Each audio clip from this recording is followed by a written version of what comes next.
Telangana assembly సమావేశాల సందర్భంగా governor Tamilisai ఉభయ సభలను ఉద్దేశించి ప్రసంగించారు. ఈ సందర్భంగా ఆమె ప్రజాకవి కాళోజీ నారాయణరావు కవిత ప్రసంగాన్ని ప్రారంభించారు. కొత్త ప్రభుత్వానికి శుభాకాంక్షలు తెలియజేశారు. తెలంగాణ ప్రజలు స్పష్టమైన తీర్పు ఇచ్చారంటూ కీలక వ్యాఖ్యలు చేశారు.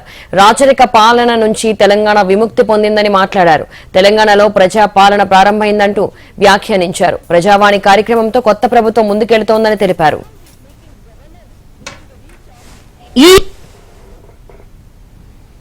We are ushering in the new year 2023 will remain in history as the year that has brought a new beginning to Telangana's journey. People are experiencing the change already. I am happy to inform you that the fruits of change will reach the people in full measure in the new year. Our government is taking steps to give freedom, liberty, equal opportunities and social justice to people, along with making governance within the reach of each and every citizen.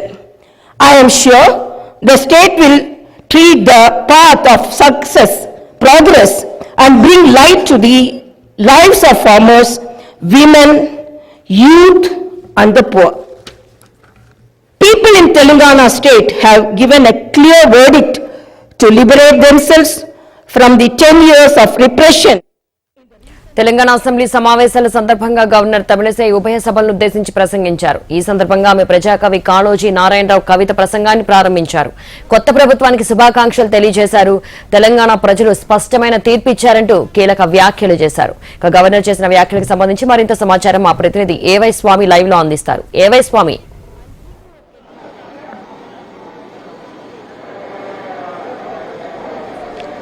శిల్ప తెలంగాణ అసెంబ్లీలో సంయుక్త సమావేశంలో రాష్ట్ర governor మూడో తెలంగాణ అసెంబ్లీలో కాంగ్రెస్ ప్రభుత్వం ఏర్పడిన తర్వాత తొలి joint session లో గవర్నర్ తమిళిసై సౌందరరాజన్ ప్రసంగించారు.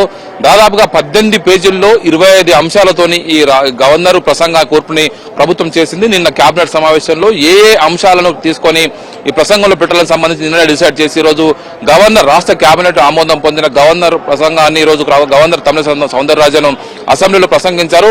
ప్రధానంగా ఈసారి ఈ ప్రభుత్వం ఏం చేయబోతుందన్న అంశాలను కూడా ప్రధానంగా పేర్కొన్నారు. ఇందులో ప్రధానంగా ప్రజాకవి కాళోజీ నారాయణరావు కవితతోని మొదలుపెట్టినటువంటి ఈ స్పీచ్ కు సంబంధించి ఈసారి ఏం చేయబోతున్నామని సంబంధించి కూడా ప్రసంగించారు. తెలంగాణ యువత త్యాగాలతోనే తెలంగాణ రాష్ట్రం ఏర్పడ్డది. 4 కోట్ల ప్రజల ఆకాంక్షల మేరకు ఈ ప్రభుత్వం పనిచేస్తుంది.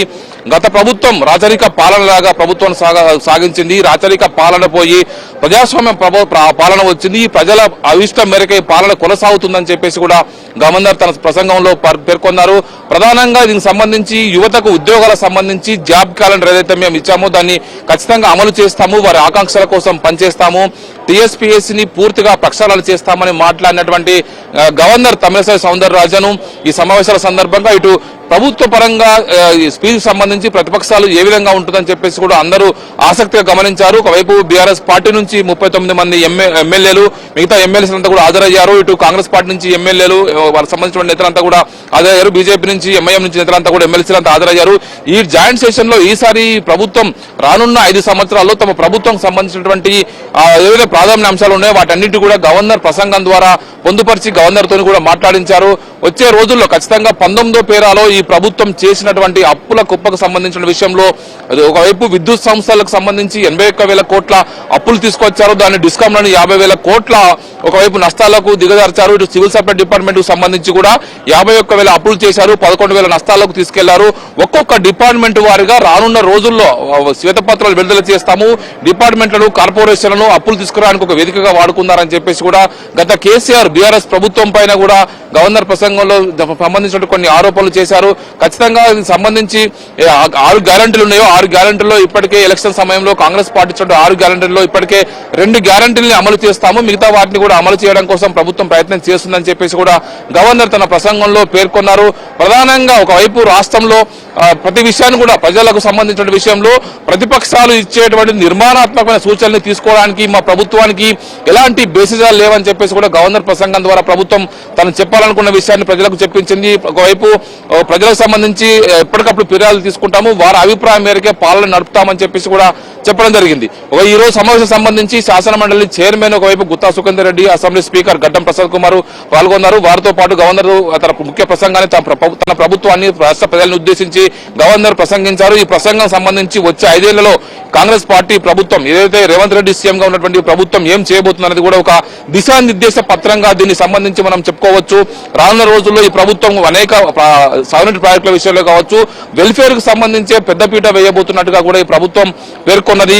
ఒకవైపు హైదరాబాద్ నగరంలో ఒకవైపు మెట్రోకు సంబంధించి గచ్చిబౌలి నుంచి ఒకవైపు ఇటు రాయదుర్గం నుంచి శంషాబాద్ ఎయిర్పోర్ట్ లాంటి మెట్రోకు సంబంధించిన విషయంలో వాటికి సంబంధించి అనవసర ఖర్చుల జోలికి పోకుండా ఎక్కడెక్కడ ప్రజా ఉపయోగకరమైన విషయాలకు సంబంధించి మాత్రమే మేము ముందుకు పోదలుచుకున్నామన్న విషయాన్ని కూడా గవర్నర్ ప్రసంగంలో చెప్పకనే చెప్పారు.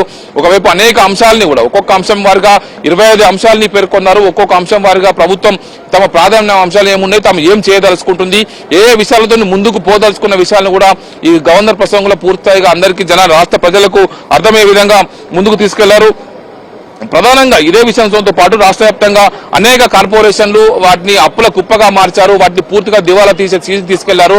వాటిని రాష్ట్రం పూర్తిగా కుంటుపడ్డ వ్యవస్థలన్నింటినీ కూడా గాడిలో పెట్టడమే మా ముందున్నటువంటి ప్రథమ కర్తవ్యంగా కూడా ఈ సందర్భంగా గవర్నర్ ప్రసంగంలో చెప్పడం జరిగింది. ప్రతి జూన్ నుంచి కూడా జాబ్ క్యాలెండర్ ఏదైతే టీఎస్పీఎస్సీ ని ప్రక్షాళన చేసి జాబ్ క్యాలెండర్ ఏదైతే చెప్తా ఉన్నామో జాబ్ క్యాలెండర్ ని తప్పక అమలు చేసి తీరుతాము. నిరుద్యోగ యువతకు మెగా డిఎస్సీ లాంటి రిక్రూట్మెంట్ సంబంధించిన విషయంలో ముందుకు పోతామని కూడా చెప్పారు. ప్రతిపక్షాలు ఇచ్చేటువంటి నిర్మాణాత్మక సూచనల్ని పరిగణలోకి తీసుకుంటాము, జనానికి ఉపయోగం ప్రజలకు ఉపయోగం అనుకున్న వాటిని కూడా ఖచ్చితంగా అమలు చేసి తీరుతాము. మాకు ఎలాంటి బేసిజా లేవు. గతంలో ప్రతిపక్షాలని ఏ విషయంలో కూడా పరిగణలోకి తీసుకోకుండా ప్రభుత్వము ఏకపక్షంగా ముందుకు తీసుకెళ్లిందని చెప్పేసి కూడా పేర్కొన్నటువంటి గవర్నరు రాష్ట్ర వ్యవస్థలను కూడా దివాలా తీశాయి. వాటన్నిటి కూడా చక్కదిద్దడమే మా ముందున్నటువంటి ప్రధాన కర్తవ్యంగా గవర్నర్ ప్రసంగంలో పేర్కొన్నారు.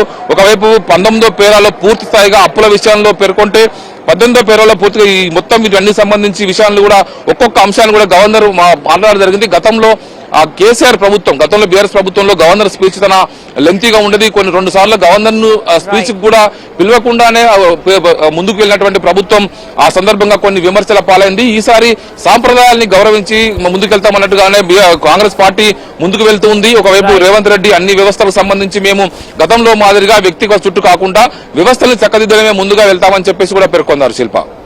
Right Swami, thank you. The Prajavani program is the first step in this direction. This is people's government and it is people's governance.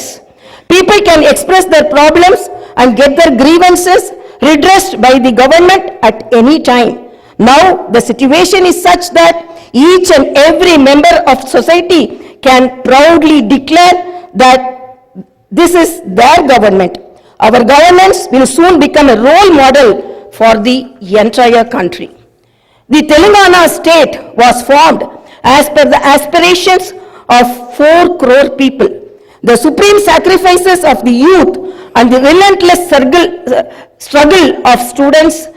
My government is on the firm view that elected governments should govern keeping in view the sacrifices made by people and they should act with the utmost responsibility. My government's aim is to govern keeping in view the aspirations of martyrs, the struggles undertaken by the students and the desire of civil society.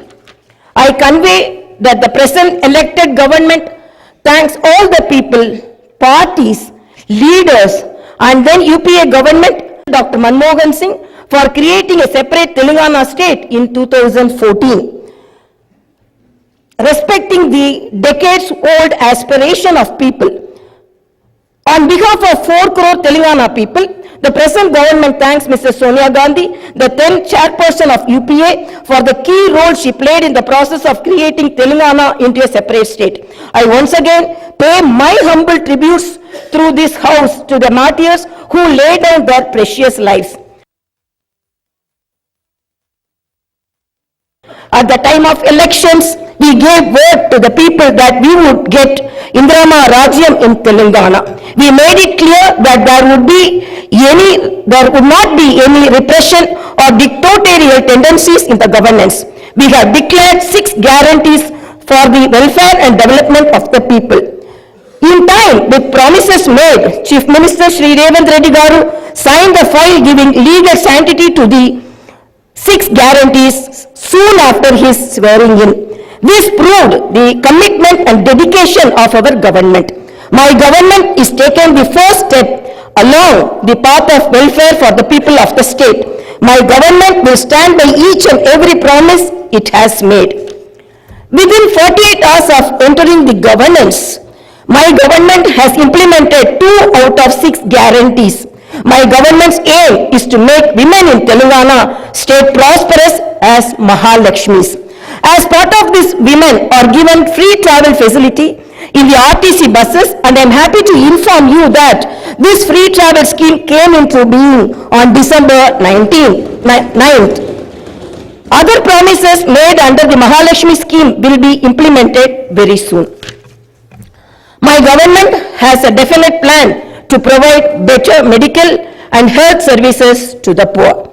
No one should lose his or her life because he or she is poor. My government's topmost priority is public health. Hence, the government has revamped the Rajiv Arogya Shri scheme, which was implemented during the Congress regime in the past. Rajiv Arogya Shri became very popular and talked about in the country. I am happy to inform you that Rajiv Arogya Shri was revised, keeping in view of the increase in medical expenses and to suit to the present day needs, and its services are broadened. Under the new Rajiv Arogya Shri scheme, the poor can avail medical facilities up to 10 lakhs. My government has started the implementation of the second guarantee in this manner. This will provide Shakar to poor and middle class families to a great extent. The government is dedicated to implement each and every promise it made in the party manifesto, and the government will stand by it. The government is making this promise through this house as a witness. Let me inform people through this house that the administration is actively preparing an action plan based on the promises made in the poll manifesto. We are assuring people in the state that we will implement the Warangal declaration made for farmers, the Hyderabad Yuva declaration made